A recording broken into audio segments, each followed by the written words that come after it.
I believe from the snippets I've read here and there that um, a lot of things have influenced you, of course. And your idea of India has not just a music, but your larger idea of this country and what it means to be an Indian has been shaped by writing and by music and, all sorts of influences and people.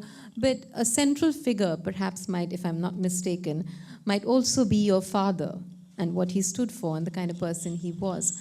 Could you tell us a little bit more about the journey that you've had with the idea of India? See, first and foremost, I'd like to say um, whatever words I used to describe my own engagement with this thing called the idea of India. One, it's not set in stone; it keeps on changing, and whatever I may have said in my interviews is dated. I cannot say that I'd like to stand by them, but I think I may have also added a few things to them. Now, it seems to me that we are living in times when we are constantly referring to something called India, and we are. It's almost default in the way that we speak, and the implicit idea is that India is a nation state. Which is very Eurocentric conception to begin with. My understanding of this is that a nation state kills national diversity within its boundaries. So whatever I understand of India, I think it's fallen short to describe what I feel. I've lived all my life in Delhi. I've roamed the same streets as Ghalib and Mir. I live maybe 8 kilometers. I've lived all my life 8 kilometers away from that place. We speak a non-Sanskritized form of dialect that you see in Delhi. It's more humble than dikkat hai, mushkil hai. We don't really use Sanskrit words. I mean, I didn't in the Delhi that I grew up in. I cannot seem to take out Iran, for instance, Persia, out of my existence. My name is Rabbi. The name of my religion is Khalsa. We have this dome, which is, you find its origins elsewhere. And so to me, this thing called India is an artificial entity. Like the speaker before me was saying that there exist in its boundaries two nations which have very little to begin with. There's no commonality. I've gone to Chennai. I love them, but I'm not in love with them. And I think it's vice versa. So it's a strange tug of war that I think Punjab feels in its soul, and I feel a little. Somebody living in Delhi, I feel it even more so. I think you hear the anguish about growing up in Delhi and seeing a life way being extinguished, spoken about by some people, but it's marginalized because they belong to a certain community and they. But I feel it. I mean, I may not share their religion, but I share their anguish. So those are my observations about India. That right now, when we say India, we mean something which is precursor to the current nation state. I don't think that's one way of looking at it. There's too many porous boundaries. There's too many bridges. Rabi, for instance, is a Persian name. Kharif is Persian. And Rabi ki fasal. Rab comes from Rabi. Because to a farmer, water is God. A Punjabi farmer thinks water is God. So, and it's not a Sanskrit word. I love Sanskrit, but I refuse to say it. It means to me or Punjab or heck even Delhi more than Persian. It's all part of the same thing. come to think of it, I was, I don't know if I don't mean to hijack the conversation, but there's so much more new evidence coming in, which tells a very complex story about India. I mean, this is not me. A few days ago in Rakhi Gadi in Haryana, they figured out, they'd been doing this skeletal analysis for a long time, and they found out that they didn't have the gene which all of us in this room have, which is the R1A1. So those people didn't look like us. We came later. That's a fact. You can't deny that. And those people come from the steppes in Eurasia. They come from, I don't know, Dagestan or somewhere. So I don't want to talk about the idea of India. Perhaps I want to talk about the idea of Indo-India. Indo-Iran, or all the rest of it. I've had the good fortune of traveling a little, and I find resonances with my being in many strange places. Just because we have a nation state whose boundaries, by the way, have changed, 17 times in the last 50 years or so. I should define my existence according to that. I find that idea restricting. I don't think it agrees with me. But I hope I answer that question. You did. You mentioned, and I think you referred to something that Devdutt said earlier, that there perhaps might be less in common between someone from Chennai and someone from Punjab than from someone, from Pakistan, or Pakistan, Punjab in Pakistan, Punjab in India. And I think that essentially boils down to language, which you have said, I think somewhere, that is the soul of India. The languages of this country are the soul of this country, which inherently means that it has multiple souls, because it has multiple languages.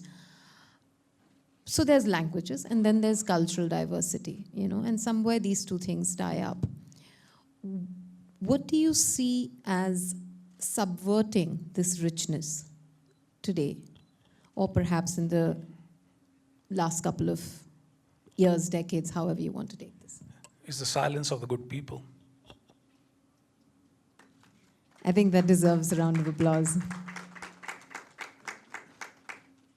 It's silence of the good people. This is not the first time it's happened. Even with somebody with such pedestrian understanding of history as myself, I can count several instances when it's happened in the past, but people found it in their hearts, and they found the courage somehow. They spoke up. I don't know who was it that said this, I don't know, but I think a famous philosopher said this: there's nothing more dangerous than a weak man. And we are weak right now. We do not have, you switch the AC off and we lose our martial spirit, none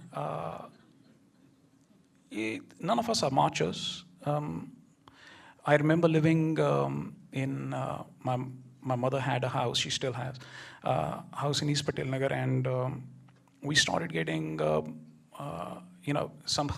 somehow sewage started seeping into the water supply of our place. And we went to everyone in the building and we said, look, listen, there's this, strange thing happening. So why don't we just go and speak to the Delhi Jal Board minister? And you know what? Nobody acknowledged that they had sewage water mixed in with their water supply. They said, no, it's not happening to us. They denied, flat out denied. They didn't want to think that there was anything wrong with their lives. And I think that's what's happening right now.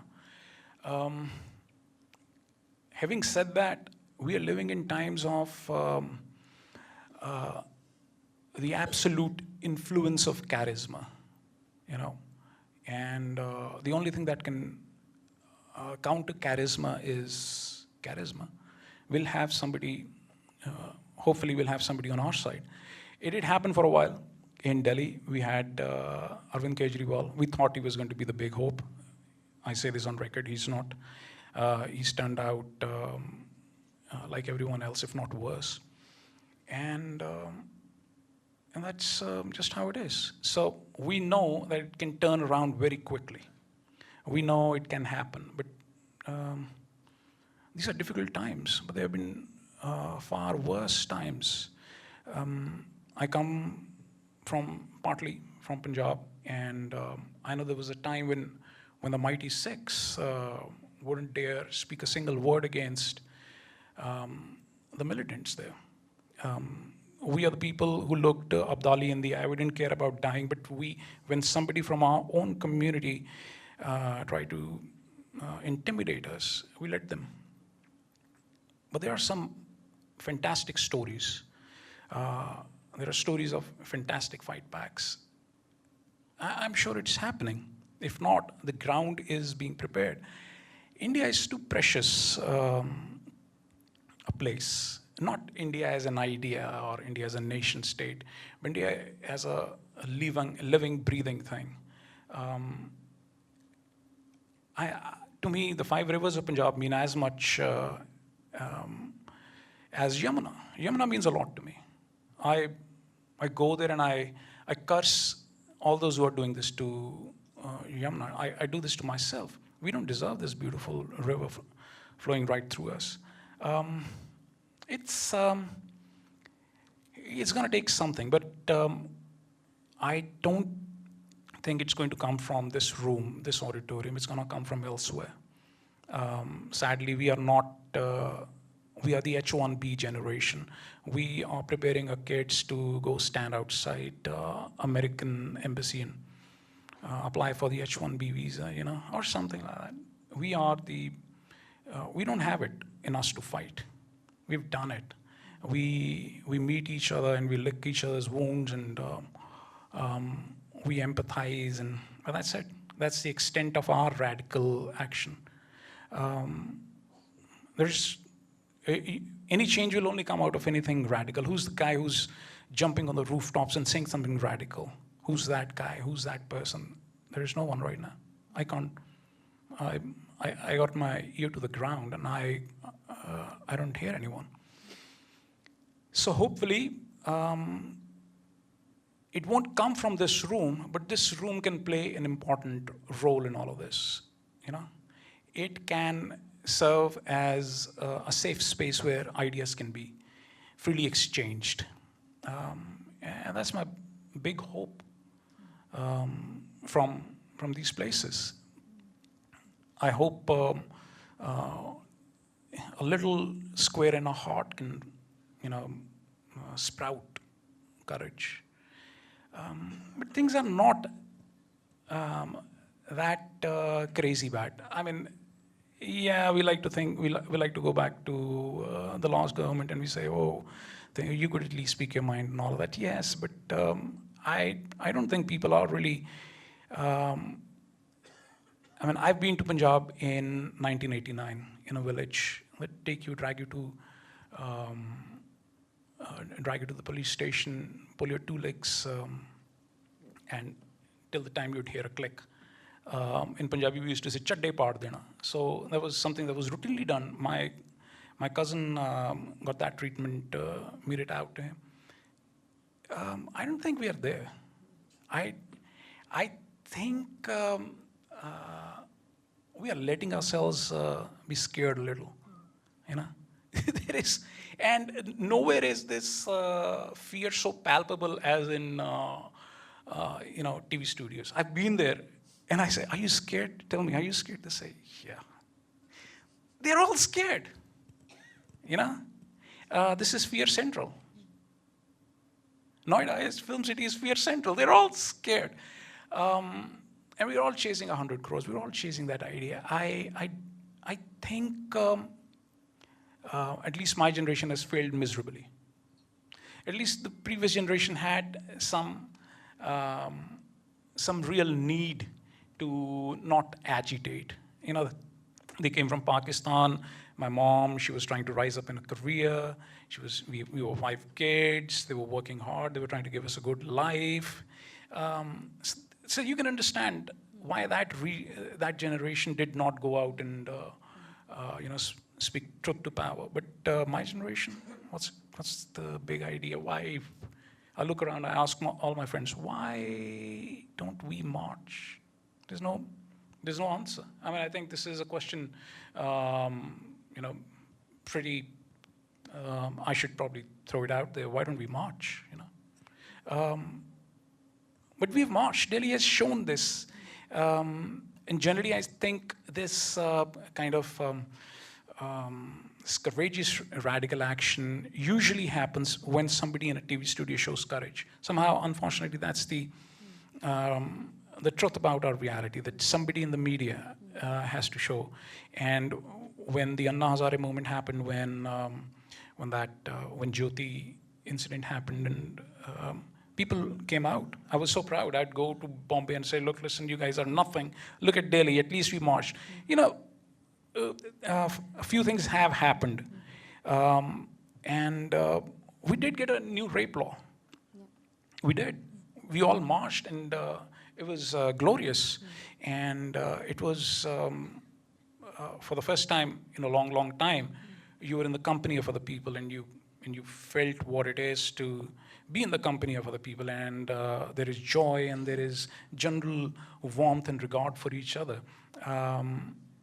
I think those kind of things need to happen more often, I just, I'm going to have to cede the space, but because you've raised such an important issue, I want to try and get closer to something of an answer. And I'll do that by trying to personalize the question. You talked about courage in the media and so on and so forth, but I remember my early days as a journalist, and I remember listening to Jinhe Naaz Hai Hind Pe Wo Kahan Hai, and the courage that gave me, the inspiration, the motivation, rather, motivation is the right word, that song gave me. Your ability to talk about Satyendra Dubey, Manju Nath, Bilkis Bano, the crescendo of that song and all of that. Today, and you were saying this again, not in times of today, you were saying this in another time. How do you keep the spirit of resistance alive within yourself, and if it is alive in you? Well, I think Bilkis came out that came out a long time ago, actually, 2008. It's hard to be courageous all your life, although even at that point there was a government which might be inimical to certain ideas espoused within that song. But I can't really say that I've done consistently radical stuff. I don't have a protest song within me right now. I haven't come out with another. It's been, 11 years now? So I don't really think, I'm no saint. I don't have a torch in my hand. But every now and then, the only way I keep this alive is perhaps isolating myself. I don't go out too much. I don't talk to people. I have very few friends, and generally because I'm so, I'm raging, not angry, not bitter, but I think in the great words of Glenn McGraw, I have to keep the rage alive. And sometimes the only way of keeping rage alive is to retreat within myself or my studio. So I look at stuff, I read stuff, stuff that keeps me sane. I'm a high-functioning, sociopath or something. I wake up in the morning and I have to have my fix of some great idea. I don't drink, I don't do drugs, I don't womanize, I do nothing. The only thing I do is I read. So I need to just, that's my fix. So I need to understand this. I need to understand a few things that are happening to us.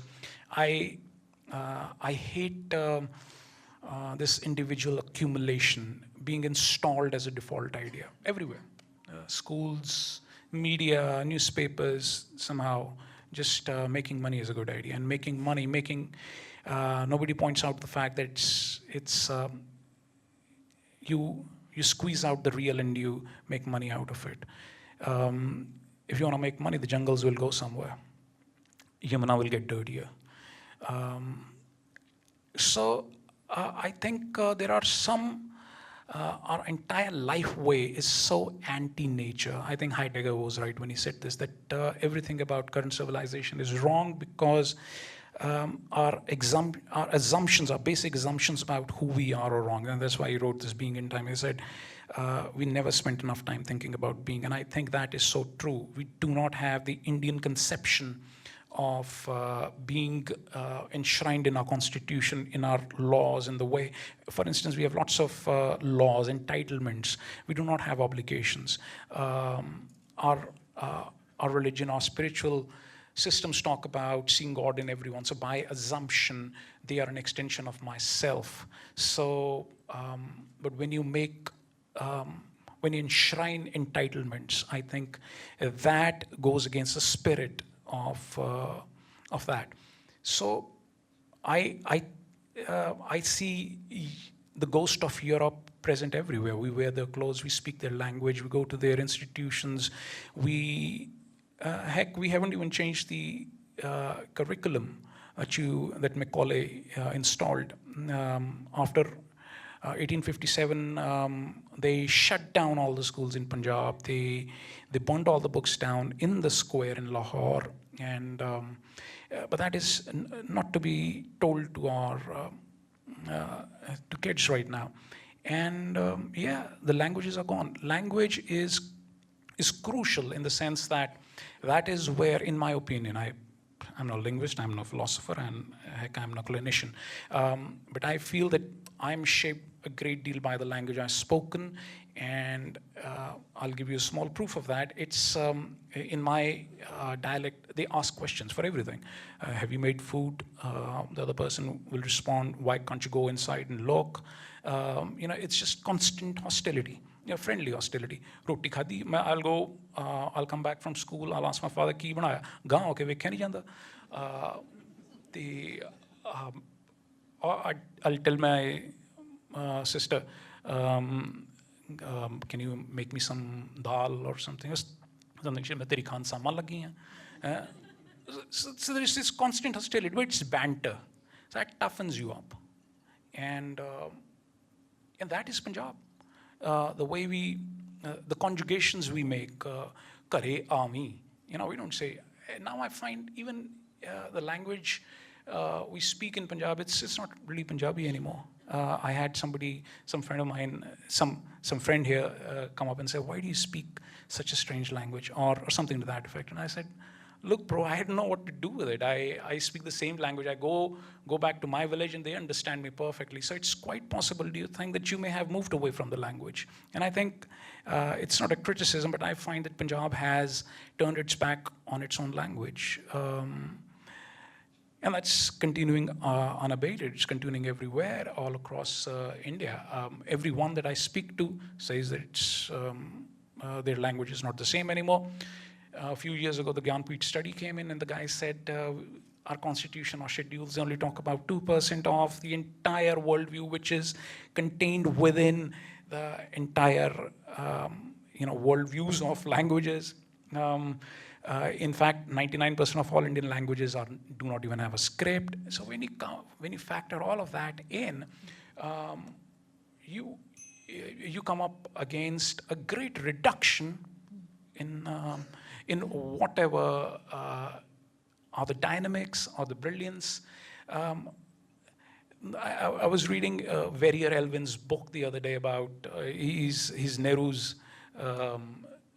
He was his advisor. Somebody rang the bell, right? Okay, yes. Shut up. Be the singer now. All right. We're just wrapping up. So we're just wrapping up, and I'm not wrapping. I don't know how to wrap it up, but I'm just simply saying that I find so many things wrong that, and I see the ghost of my father in every single place that I go. And I go to 5 stars and I see my father wouldn't have entered here because he didn't belong here. That thing in my father would have been incongruous. My father had 3 jodi kapda and he spoke one language, but he spoke it really well. And he just wouldn't know what to make of this life of great luxury. And this is my sense of Punjab. And I don't really think, I feel that we are all on a train which is about to crash, and we all want to change the conductors. So come back to the other question, I don't think it's there is some great radical action which can stop the train. Nothing's going to stop the train. The train is going unabated. We are going to crash. We are going to lose our water. We've already lost most of the glaciers, and the water is going down like nobody's business. Gurgaon, you go there and the buildings are now shaky, and they're just sucking up water. It's happening. It's happening. I mean, you want to know where we are at? Go stand for 5 minutes on Yamuna. It's right here. And that is what is happening to all of us. That river is us, and whatever is happening to her is the same twist, the same acidification is happening to us. So, and we try to inure ourselves from all of that through these places, but that is just delusion. That's just my 2 cents. I could be wrong, but I feel there is no representation of rage, righteous rage. There is nothing, and there is plenty of things to be righteously raging about. Heck, you can't breathe in Delhi. You don't. You can't breathe in Noida. You know, the technicians will come and say, look, listen, you have to change these copper wirings. Why? Because, there is acid in the air here, right? The AC technician knows this, but all of us don't. We don't care. It can't, because none of us will march. So I don't think startups are going to change that. Our basic assumptions are faulty. Our water is going to go, and then it's civil war. And I think, see, there's a battle here right now. Okay, all right. You know, the times are dark, but it made me think of Brecht's wonderful and immortal quote, which is that, will there be singing in dark times? Yes, there will be singing of dark times. So with that, I will leave the stage to you. I give you the stage, and I request that you give us your songs. Thank you. Thank you.